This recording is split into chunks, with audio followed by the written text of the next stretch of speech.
Eh bien bonjour à tous et bienvenue pour ce petit tuto incroyable de compositing pour faire un petit récap sur ce qu'on a vu. Alors tout d'abord on va importer les différents documents, donc très simple, on peut double-cliquer à l'intérieur de cette fenêtre de projet ou aller dans Fichier, Importer, Fichier.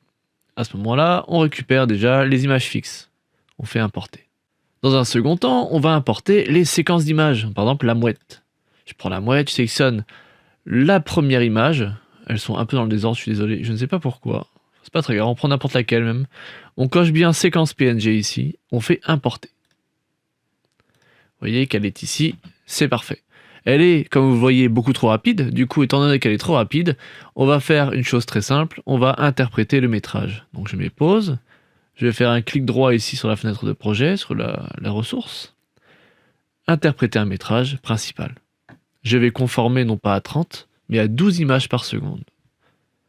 Je ne mets pas de boucle, car on veut que ce soit le début et la fin de l'animation. Donc on fait OK. Une fois que c'est fait, on peut vérifier en double-cliquant à nouveau, on fait lecture, et on voit que la vitesse est parfaite. On va importer la suite, on importe donc le feu, on clique sur la première image, séquence PNG, on fait importer. Pareil, hein, on voit que c'est trop rapide, on interprète le métrage, on va mettre à 12 images secondes, sauf que cette fois, on va mettre une boucle assez importante. On va mettre 100 pour être sûr d'être OK. On fait OK à nouveau. On vérifie, on regarde, voilà, c'est bon. On fait la même chose avec le personnage de la fille. Fille, paf, on fait attention à ça, on importe. Et on interprète le métrage. 12, OK. Une fois qu'on a ça, on va créer une nouvelle composition, mais comme nouvelle composition à partir de la largeur et de la hauteur de notre image background ici. Donc comment on fait? Soit on fait un clic droit, nouvelle compo à partir de la sélection, soit du coup on va prendre ça et on va le glisser ici sur la petite icône de compo et ça nous fait une compo directe. On va ramener aussi les autres éléments, donc on prend tout ça, on le met au-dessus, on met le buisson, on le met au-dessus. Pourquoi le buisson est au-dessus? Parce que sinon, regardez, le personnage passe devant, il faut donc qu'il soit tout en haut de la hiérarchie des calques. On vérifie. On est plutôt bien dans notre hiérarchie. Donc ce qu'on va faire maintenant, c'est que nous allons observer ici, vous voyez, là il y a un petit problème. En fait, la mouette ne devrait pas apparaître tout de suite, ce qui fait que quand on fait lecture, elle disparaît. C'est terrible. Étant donné que c'est terrible, on va corriger ça. On va se mettre sur l'image de fin. On va appuyer aussi sur N pour dire donc je vous rappelle un BN comme les gâteaux pour le point d'entrée et le point de sortie. On fait un clic droit ici dans la zone de travail, on réduit la composition à la zone de travail. Et chose que l'on va faire aussi, c'est que là, du coup, la partie de la mouette, vous voyez que normalement, elle est notée 0005, c'est-à-dire qu'elle apparaît dans un 5e frame. On va la décaler pour qu'elle se termine en même temps, en gros, que la fille. Donc là, vous pouvez dire zut, je suis perdu. Non, tout va bien. C'est juste que vous êtes dans la fenêtre de calque qui se passe en double-cliquant ici. Si vous voulez revenir, on clique sur composition et voilà. Donc là, on fait lecture. C'est parfait, on est bon. On a donc du coup notre composition qui est nickel, telle quelle. C'est parfait. Maintenant du coup, chose que l'on va pouvoir faire, c'est créer notre étalonnage, créer des ombres et des lumières, etc. On a plein de façons de faire. La première façon que l'on va utiliser, ça va être avec le style de calque ombre interne. Donc on va commencer par exemple par la fille qui est là. Le feu qui est ici doit créer une lumière sur ce personnage, c'est logique. Sinon, cette lumière n'est que globale. Donc on fait un clic droit ici, on va aller dans style de calque. On va choisir ombre interne. Une fois que l'on a ça, vous voyez qu'il y a un liseré noir qui apparaît ici. Ce liseré noir, eh bien, on va le transformer pour en faire une lumière. Donc, on va dans ombre interne ici, on ouvre, on va tout d'abord changer la couleur. Vu qu'on va faire une lumière, autant récupérer la lumière du feu qui est ici, par exemple. Vous voyez que ça change ici. On va ensuite augmenter la distance pour y voir un peu plus clair dessus. Et on va surtout changer l'angle. Il faut que notre angle soit parfaitement du côté de la lumière. Donc du coup, à peu près comme ceci. On n'a qu'à faire ça. Essayez de faire en sorte à peu près de garder la lumière qui soit à peu près harmonieuse à l'intérieur. Vous pouvez bien sûr rechanger la distance ensuite. Et il y a une chose très importante qu'il va falloir faire, c'est changer le mode de fusion. Et mettre, donc comme on l'avait dit, ça c'est la zone pour les ombres, ça les lumières et ça des teintes un peu intermédiaires, les nuances de gris, etc. On va en faire une lumière, donc on va chercher de base dans ces couleurs moins. On voit que ça s'intègre, c'est très fort évidemment, donc on va réduire l'opacité ici. Voilà. Et on va réduire bien sûr la distance qui était trop grosse et qu'on a mis comme ça exprès pour observer un petit peu mieux la lumière. Voilà, maintenant une fois qu'on a fait ça, on va pouvoir tout simplement poursuivre et créer les ombres par rapport à ça. Donc on peut avancer ici, on regarde, ok, on est bon, on voit que ça suit le mouvement, c'est pas mal. Pour créer l'ombre, on va pas pouvoir le faire directement ici. Ce qu'on va faire, on va créer une précomposition. Petite chose aussi que l'on peut faire avant, que je n'ai pas pensé tout de suite, c'est faire les variations de distance, par exemple, pour que ça fasse un petit grésillement comme ça. Alors, je vais prendre des valeurs un peu aléatoires, mais pour l'instant, on fait une image clé ici, on fait une image clé à la fin, en cliquant là. On sélectionne nos deux images clés en cliquant sur distance. Je cherche mon tremblement, il n'est pas sur le côté, je vais donc aller dans fenêtre, tremblement. Je vais mettre une magnitude, je peux en mettre 5,5 pour l'instant, on verra bien. Je fais appliquer.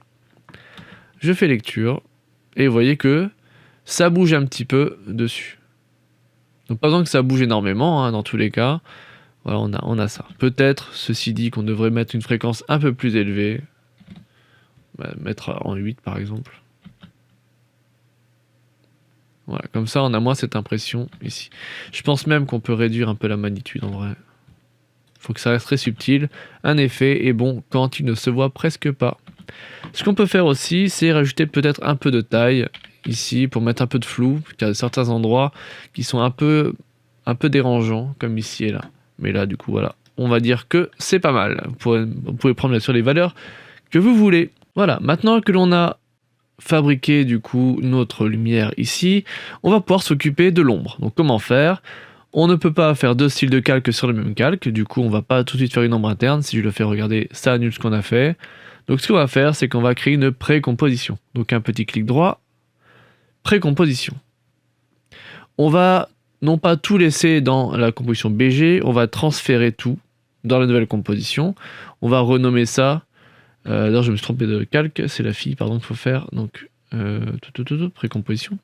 Je vais appeler ça fille lumière, car il y a à l'intérieur toute la lumière. Ça, je peux créer l'ombre tranquillement. Je fais OK. Vous avez cette longue bande qui apparaît ici, qui stipule que du coup, c'est une sorte de dossier, de groupe. Maintenant, je vais pouvoir faire les ombres. Donc, clic droit, style de calque, ombre interne. J'ouvre ombre interne ici. Je vais commencer d'abord par remonter la distance, pourquoi pas, je monte un peu la distance, puis je vais du côté où l'ombre doit être présente, donc à peu près comme ça. Je vais choisir une couleur qui me plaît, genre par exemple je vais même prendre le violet qui est ici, il me semble plutôt intéressant. Je vais changer le mode de fusion, donc on avait dit les ombres, les lumières, les teintes de gris. Je vais prendre ce qui va être considéré dans les ombres. Voilà, on va avoir ce rendu. Je baisse bien sûr l'opacité, comme tout à l'heure. Donc vous allez voir évidemment que selon les lumières et les couleurs que l'on choisit, ce ne sont pas les mêmes rendus. Il faut donc trouver une sorte d'équilibre là-dedans. Vous pouvez aussi bien sûr essayer de modifier un petit peu nos différents modes de fusion en fonction de ce qui vous intéresse, de ce que vous trouvez le plus adéquat. Pour l'instant, on va laisser dans ces couleurs. C'est ce qui en général marche le mieux. On va mettre pareil un petit peu de taille aussi. On va pas monter trop non plus. Voilà. La distance, elle est là, elle est pas mal. Juste peut-être monter un tout petit peu plus ceci. Voilà. Et baisser la distance. Tac. Voilà. Donc maintenant, on va avoir notre ombre et notre lumière. Ici. Il y a 2-3 endroits qui ne sont pas très très propres comme ça. Vous pouvez le modifier directement si vous voulez avec l'angle pour trouver un meilleur angle. Ou alors, pareil, gérer encore un petit peu notre taille qui est ici et essayer de trouver une harmonie qui puisse convenir. Ou alors, au pire, changer la couleur qui est là, qui vous permettra d'avoir, vous voyez là c'est beaucoup plus violet. En fait, ça dépend de la saturation que vous voulez donner à votre image. Je vais faire OK. Voilà. Donc maintenant on a fait ombre et lumière sur le perso, on est plutôt satisfait. On va par contre aussi donc sélectionner dans la fille ici. On avait fait un style de calque qui variait avec l'ombre interne. On va tout simplement copier notre distance ici et l'intégrer aussi au background ici pour que l'on ait le même mouvement en fait de la lumière. Donc je fais OK. Et vous voyez qu'on va avoir les tremblements identiques de l'un et de l'autre. Voilà, maintenant que l'on a terminé du coup la fille, on va s'occuper évidemment de notre incroyable mouette. Donc même chose, hein, je vais aller un peu vite, on sélectionne la mouette, d'ailleurs je vais réécrire mouette. On a la mouette et on va se poser par exemple au milieu ici, pourquoi? Parce qu'en fait la lumière va changer, là la lumière part comme ça dessus, quand on arrive au milieu la lumière elle sera comme ça sur lui, et quand elle est comme ça évidemment elle sera dans son dos. Donc on va essayer de faire les 3 variations, bon, on va commencer par le milieu, c'est le plus simple. Donc clic droit, style de calque, ombre interne, on va sélectionner ici ombre interne, on va prendre la même couleur que pour l'autre, c'est important d'avoir une cohérence. On va le mettre tout en bas, pour mieux voir on augmente la distance. Donc, vous voyez là c'est des couleurs qui sont des nuances de gris, donc évidemment on n'aura pas le rendu que sur des couleurs orangées ou vertes comme avant. Donc on va avoir ceci, il faut que ce soit vraiment en dessous, on est à peu près là-dessus, c'est bon, je pourrais même mettre moins 90 directement pour être vraiment en bas, voilà, comme ça on est sûr que c'est bon. Je peux augmenter un tout petit peu la taille aussi, et bien entendu changer le mode de fusion en densité couleur moins. Voilà, là c'est trop fort, on le sait, on réduit. Voilà, par exemple. Donc ce que vous pourrez faire aussi, c'est varier. Plus en fait on est proche de la flamme, plus l'intensité est élevée. On va voir ce qu'on fait par rapport à ça. On décale, on peut me faire une image clé ici, pardon, de l'angle. Ici, on va décaler au moment où il touche, ici. Et là, on va faire en sorte que ce soit dans le sens arrière. Voilà, ça vienne de l'arrière. Hop. Voilà. Et on va aussi ici faire en sorte que quand on est là, eh bien l'angle est inversé et qu'on a vers l'avant. Voilà. Et voilà. Du coup, c'est ajusté, on est bien. Une fois qu'on a ça, bien sûr, on va pouvoir, pareil, copier-coller nos images clés de distance. Paf. Histoire d'avoir toujours, en fait, les mêmes variations de distance pour la lumière et pour les ombres. Ce que je peux faire aussi, c'est potentiellement lisser mes images clés ici, je les sélectionne et je fais un petit F9 des familles pour créer un lissage sympathique. Voilà, on peut sauvegarder dès qu'on a fait une opération un peu cool. Une fois qu'on est là, du coup, on fait la même chose que pour la fille, on fait un clic droit, on va faire une pré-compo, on va appeler ça mouette lumière. Est-ce que j'ai tout mis dedans? J'ai pas vérifié, je suis allé un peu vite. Oui, c'est bon, on a tout. Ok, donc je vais ici, dans background, je vais faire un style de calque, ombre interne. On est bon, donc je vais ouvrir ici, je change l'angle pour faire en sorte que l'ombre soit du coup à l'opposé évidemment. Donc, je vais augmenter un peu la distance pour y voir plus clair. À l'opposé de la lumière, donc on peut faire un truc un peu comme ça, ça me semble pas mal. On prend la couleur qu'on avait choisie, du coup, sans que c'était celle-là. Si on sait plus trop, on ouvre ici, on récupère la couleur qui est ici. On peut copier-coller le code hexadécimal si besoin avec un petit CTRL-C.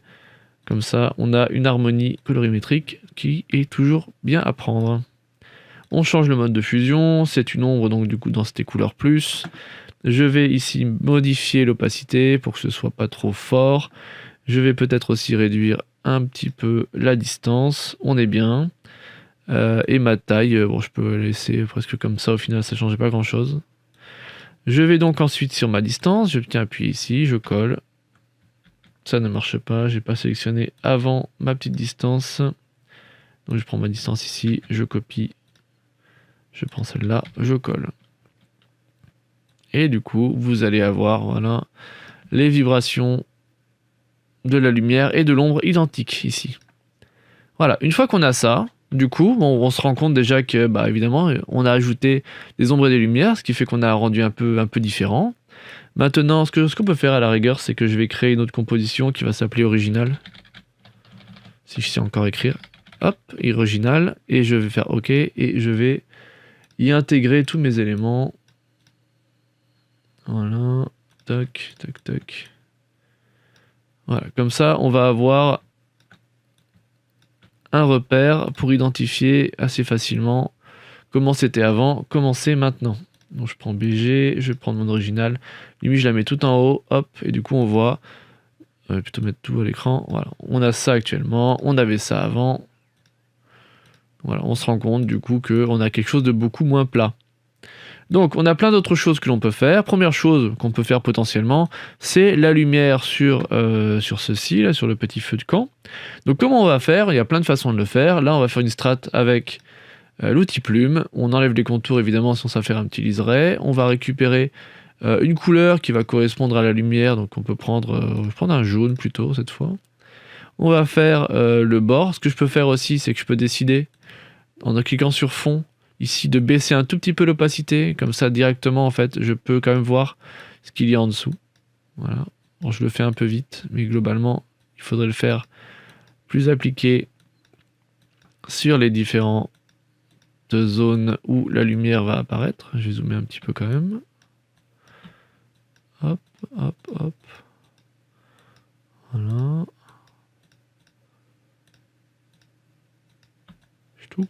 On reprend là, on essaie de suivre à peu près les lumières telles qu'elles sont marquées ici. On est bon. Là, on n'est pas bon par contre.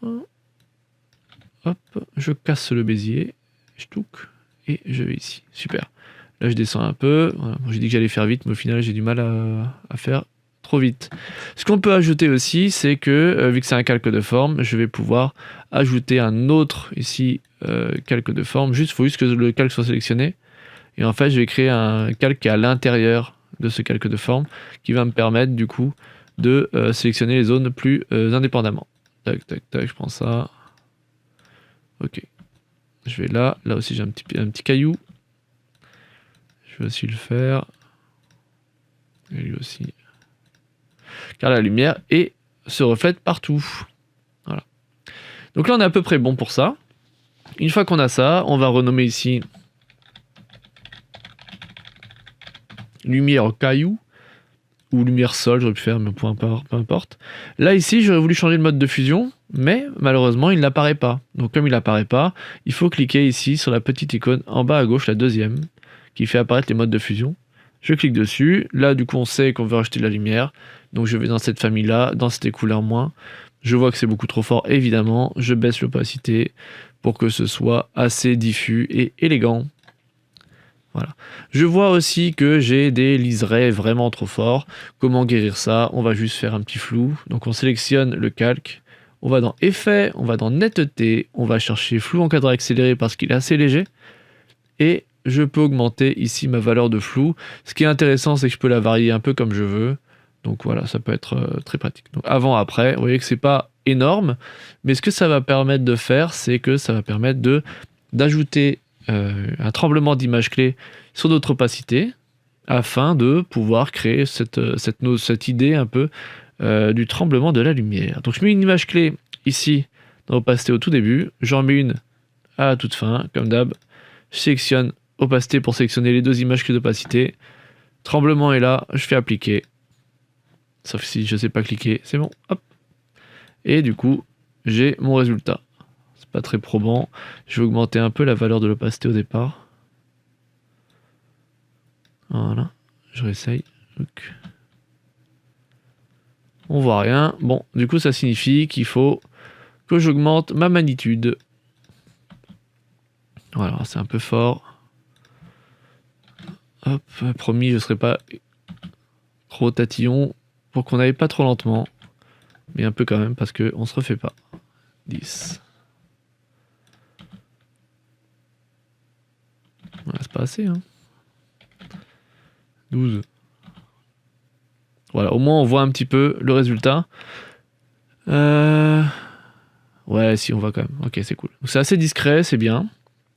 Ça me semble pas mal. Donc une fois qu'on a la lumière caillou, ce qu'on peut faire, c'est qu'on va pouvoir, par exemple aussi, on n'a pas fait, ajouter du flou ici pour le fond, pour faire une petite profondeur de champ. Donc comment on va faire? On va créer un nouveau calque d'effet. Donc calque, nouveau, calque d'effet. On va sélectionner avec la plume la zone où on veut préserver du coup, on veut mettre du flou. Donc je vais aller ici. Je vais considérer que les plantes qui sont là, elles vont quand même être un peu floues. Voilà, je fais ma plume. Je touque.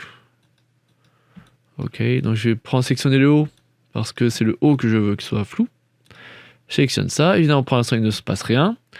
Je vais ensuite créer un flou effet netteté. Je vais utiliser cette fois le flou objectif appareil photo parce que ça représente le mieux du coup le flou d'un appareil photo tout simplement.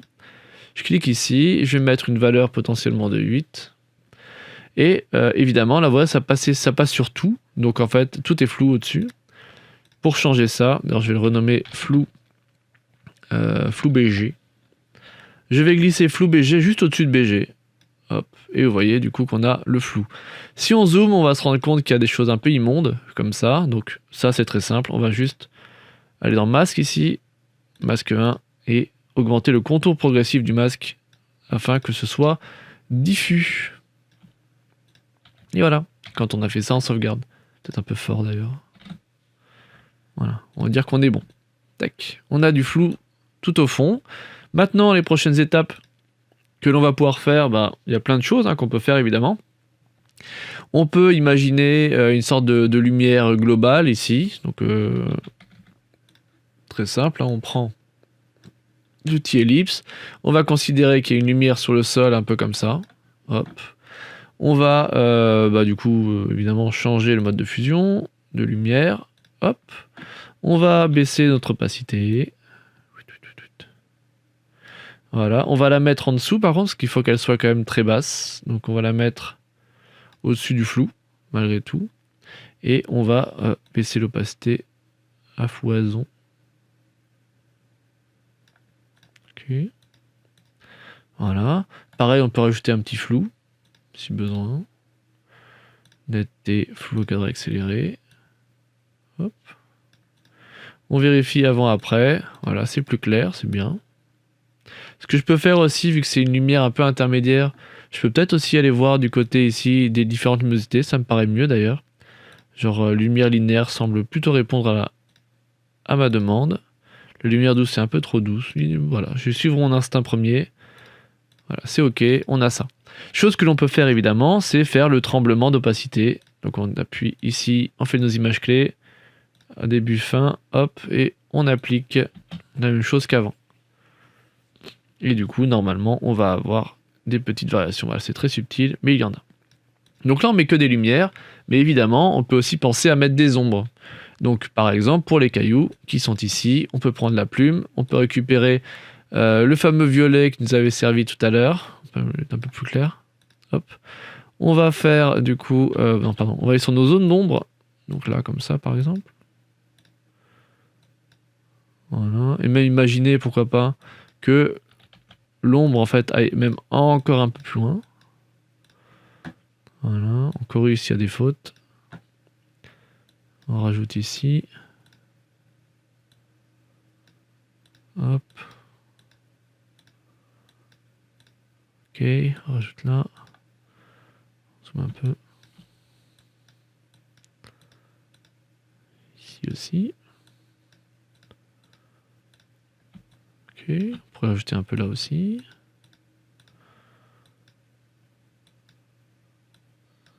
Hop. On décale pour que ce soit un peu propre, un minimum. Là, je peux étirer aussi si besoin, pour qu'on ait une ombre un peu plus fuyante. On n'a qu'à faire ça. Hop.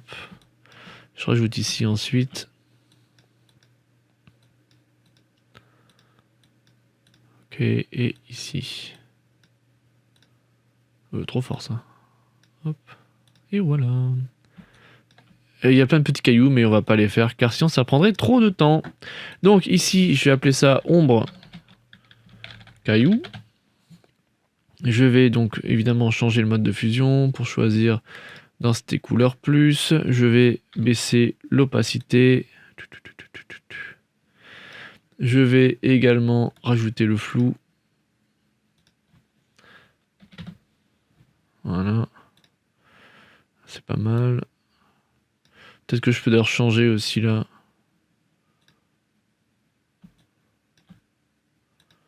Ah, je pense que c'est trop sombre. Oh, pourquoi pas. Soit ça, soit ça. C'est plus coloré comme ça, je vais choisir la couleur. Voilà. Une fois qu'on a ça, opacité début, opacité fin, on va refaire le tremblement, évidemment. On sectionne opacité. On refait le tremblement. C'est parti.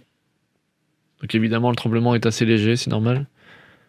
Mais on le voit quand même un petit peu. ici et là. Hop, on sauvegarde parce qu'on a fait une action. On a ça, c'est bon. Maintenant, on va juste s'occuper d'un petit truc. On va s'occuper du buisson là. Et enfin, on va terminer après par un vignettage et un élément global. Pour créer un élément un peu plus shiny. Donc, on va là. Maintenant, on va vouloir arranger ceci. Donc, pour ce faire, on a le buisson qu'on va mettre d'ailleurs tout en haut. Voilà. Ce buisson, du coup, ce que l'on va faire, c'est qu'on va le dupliquer une fois. Pourquoi? Parce qu'il va nous servir de cache. Ce qu'on peut faire ensuite, je vais créer ici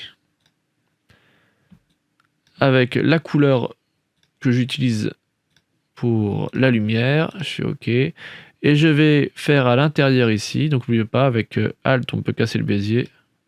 Voilà, on essaie d'être à peu près homogène dans la taille du contour. Youp. Voilà. Ok, voilà.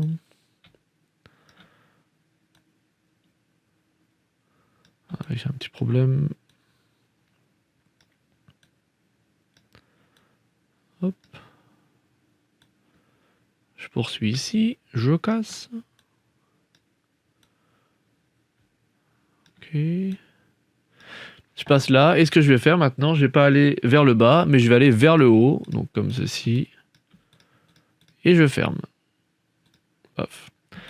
Donc ce qu'on va faire maintenant, puisque là évidemment c'est vraiment pas beau, ce qu'on va faire c'est qu'on va dire qu'en fait le masque buisson qui est ici, là, celui-là, là, va nous servir de cache en fait, comme un masque d'écrêtage. On va décider que la lumière jaune ne doit rentrer que dans le cache qui est là. Donc la manière la plus simple que j'ai, lumière buisson, ça va être ici, vous voyez un petit truc de cache. On va glisser ici et on glisse sur buisson. Paf. Et voilà. Victoire. Maintenant, on fait les mêmes réglages que pour le reste. Mode de fusion, on choisit la partie lumière. Hop. Si jamais ça ne nous correspond pas, on peut aussi aller voir du côté des lumières ici. Bon, on va quand même rester sur ça majoritairement. Hop, on baisse l'opacité.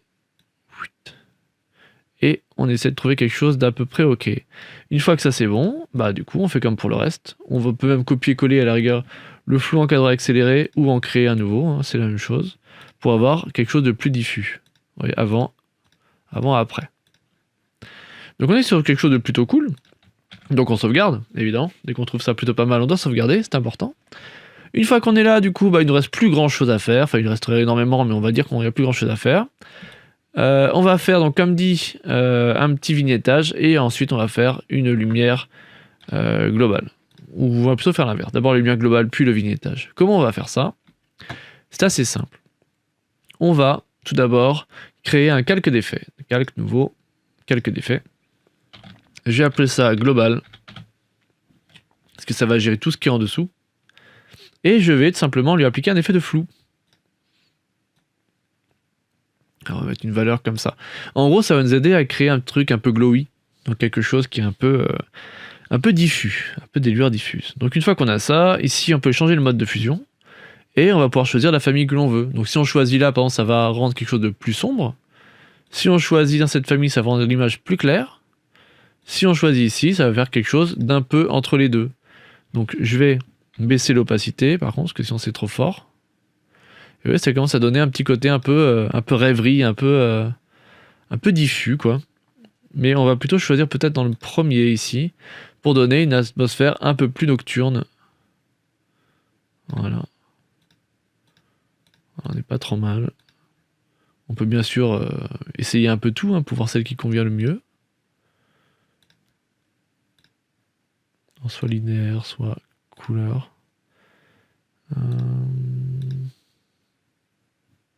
Je vais prendre couleur pour l'instant. On va faire ça. Et ensuite, ce que je peux ajouter, c'est que je vais ajouter potentiellement un petit vignettage. Donc comment on va faire? On va tout simplement créer un calque ici. En fait, on va juste y avoir l'ellipse qui est là. On va juste choisir une couleur qui correspondra du coup à notre fameux violet qu'on a utilisé tout à l'heure. L'idéal serait de copier-coller la valeur. Et là, du coup, peu importe. Hop, je fais OK. Juste double-cliquer ici. Et une fois que j'ai ça, maintenant, je vais vouloir l'intervertir. Alors, c'est pas quelque chose de forcément super évident quand on utilise un un calque de forme. Donc je vais pas le rester avec un calque de forme, je vais le faire avec un solide pour que ce soit plus facile pour tout le monde. Donc je fais calque, nouveau, solide. Je choisis ma couleur de violet. Je fais OK. Je fais OK à nouveau. Je vais ensuite maintenant double-cliquer sur l'outil ellipse. Et je vais inverser ici le masque. Je vais bien sûr créer aussi un petit contour de masque. Et je vais tout simplement changer le mode de fusion en quelque chose de plus sombre. Donc évidemment, c'est trop fort pour l'instant. Hop. Et voilà.